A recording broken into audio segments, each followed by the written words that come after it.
যারা কখনো বরিশাল আসেননি কিংবা বরিশালের লঞ্চে চড়তে ভয় পান তাদের জন্য আমার এই ভিডিওটা দেখেন তো কত বড় লঞ্চ।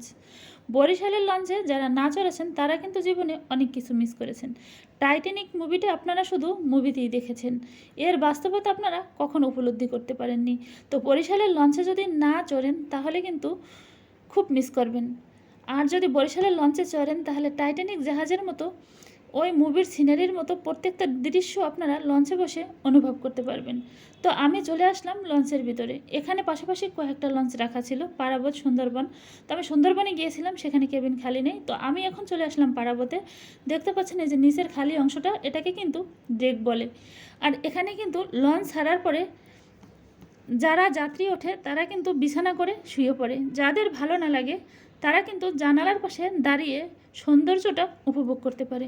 তো চলুন এবার আমি আপনাদেরকে নিয়ে যাচ্ছি সেকেন্ড ফ্লোরে। সামনে এই যে ফাঁকা অংশটা আছে, আপনি চাইলে এখানেও দাঁড়িয়ে দেখতে পারেন। এবার চলুন আমরা চলে যাব কেবিনের ভিতরে। চলে আসলাম কেবিনে। পাশে আছে কেবিন আর সাথে আছে বারান্দা, আর বারান্দায় আছে চেয়ার টেবিল বিছানো। আপনি কেবিনে থাকবেন, ঘুমাবেন। যদি আপনার ভালো না লাগে আপনি বারান্দায় বসে নদীর সৌন্দর্যটা উপভোগ করবেন। সারা রাত যখন নদীতে মাছ ধরে তখন কিন্তু অনেক রকমের আলো দেখা যায়। তো বারান্দায় বসে আপনারা কিন্তু সেই আলোটা উপভোগ করতে পারবেন। তো দেখতে পাচ্ছেন লঞ্চের কত দূর, এখান থেকে যে আপনি ওই যে ক্যামেরায় দেখা যাচ্ছে এটা কিন্তু লঞ্চের অর্ধেক পার্ট।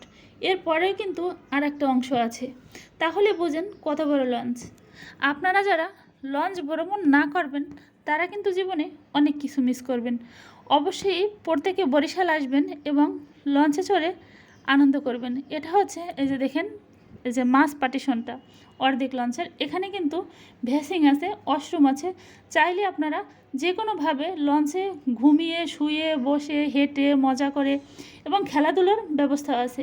পাশে কিন্তু একটা রুম আছে যেখানে খেলাধুলার ব্যবস্থা আছে। আর এই যে মাঝখানে যে কেবিনগুলো আছে তাতে কিন্তু প্রত্যেকটা এসি আছে, এবং দুই সাইডে যে নদীর পাশে যে কেবিনগুলো আছে তাতে কিন্তু এসি নেই, কারণ নদীর যে বাতাসটা সেটাতেই প্রাণ জুড়িয়ে যায়। এখানে কিন্তু ক্যান্টিন আছে, ক্যান্টিনেও সব ধরনের খাবারের ব্যবস্থা আছে। স্টাফরা দিনের বেলা ঘুমায়, কারণ ওরা সারা রাত্র ধরে সকল লোকদেরকে, যাত্রীদেরকে সার্ভিস দিয়ে থাকে। তো এবার আপনারাই দেখে বলুন কত বড় লঞ্চ।